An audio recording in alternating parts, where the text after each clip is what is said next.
જનમત ન્યૂઝમાં આપનું સ્વાગત છે। વડોદરા શહેરના સયાજીગંજ પશ્ચિમ વિભાગની ટ્રાફિક શાખામાં Lions club of Baroda VIP અને અંધજન મંડળ નડિયાદના સંયુક્ત ઉપક્રમે મફત આંખ ચેકઅપ અને નિઃશુલ્ક ચશ્મા વિતરણનું કેમ્પ યોજાયો હતો। આ કેમ્પમાં પશ્ચિમ ટ્રાફિક શાખાના ACP D M. Vyas, lions club of Baroda વીઆઈપીના પૂર્વ district governor lion Krishnakant Desai અને ક્લબના સભ્યો ઉપસ્થિત રહ્યા। ટ્રાફિક શાખાના જવાનો, રિક્ષા ચાલકો, ડ્રાઈવર અને કંડક્ટર્સે પોતાની આંખની સંપૂર્ણ તપાસ કરાવી હતી। કેમ્પ દરમિયાન પશ્ચિમ ટ્રાફિક શાખાના એસીપી ડી.એમ. વ્યાસે લાયન્સ ક્લબના મહાનુભાવનું ગુલાબનું ફૂલ આપી સન્માન કર્યું અને તેમના યોગદાનની પ્રશંસા કરી। તેમને જણાવ્યું હતું કે હાલમાં માર્ગ સલામતી મંથની ઉજવણી થઈ રહી છે, જે અંતર્ગત વિવિધ કાર્યક્રમોનું આયોજન થતું હોય છે। દરમિયાન આજે આંખોની તપાસ કેમ્પનું આયોજન થયું છે। આ કાર્યક્રમ દ્વારા રિક્ષા ચાલકો, ડ્રાઈવરો, સહચાલકો અને ટ્રાફિક સંબંધિત કર્મચારીઓના આંખની તપાસ કરવામાં આવી હતી, તેમજ જો ચશ્માની જરૂરિયાત હોય તેમને નિઃશુલ્ક ચશ્મા વિતરણ કરવામાં આવ્યું હતું।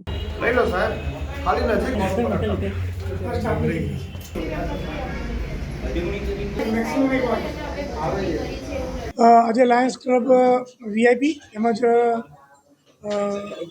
ટ્રાફિક પોલીસ દ્વારા આઈ ચેકઅપ કેમ્પનું આયોજન કરવામાં આવ્યું છે। હાલ જે માર્ગ સલામતી માસ ચાલી રહ્યો છે 2026નો, તે અંતર્ગત અલગ અલગ અવેરનેસ તેમજ એન્ફોર્સમેન્ટના કામગીરી કરવાની હોય છે, જેમાં લાયન્સ ક્લબ વીઆઈપી દ્વારા આજે એક ચેકઅપનો કાર્યક્રમ છે, જેની અંદર રિક્ષા ચાલકો, ટ્રક ચાલકો તેમજ અન્ય નાગરિકો અને અમારા સ્ટાફને પણ આજે આઈ ચેકઅપનો મોકો મળ્યો અને એ લોકોને ફ્રી આઈ ચેકઅપ કરી અને તે લોકોને જો જરૂરિયાત લાગે તો એમને ચશ્મા પણ ફ્રીમાં આપવામાં આવે છે।